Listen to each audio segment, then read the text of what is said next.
కొంచెం అసౌకర్యం ఉంది పెద్దలారా, మీకు చెప్పవలసింది కాదు, మీరు అన్నీ తెలిసిన వారు.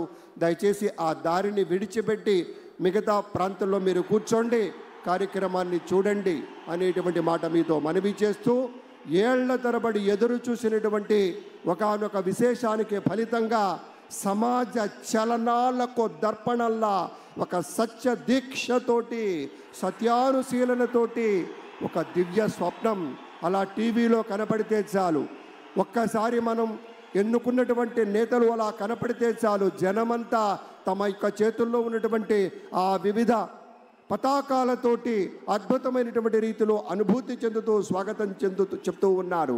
ఇక్కడ ఉన్నది మైత్రీ బంధం.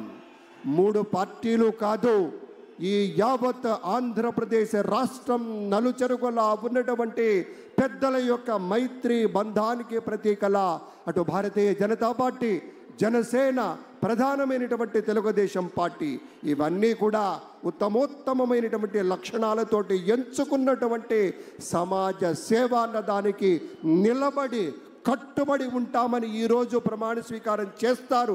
ఆ రీతిలోనే తమ యొక్క సేవలు ఉంటాయి. మనమంతా చూడబోతూ ఉన్నాం.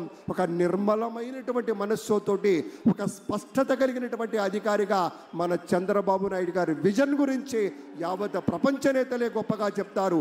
అటువంటి నాయకుడు ఇవాళ మన ముఖ్యమంత్రిగా ప్రమాణ స్వీకారం చేయబోతున్నారు.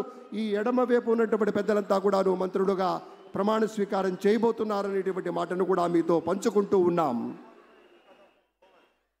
అందరూ ఒకసారి గట్టిగా చప్పట్లు కొడదామా?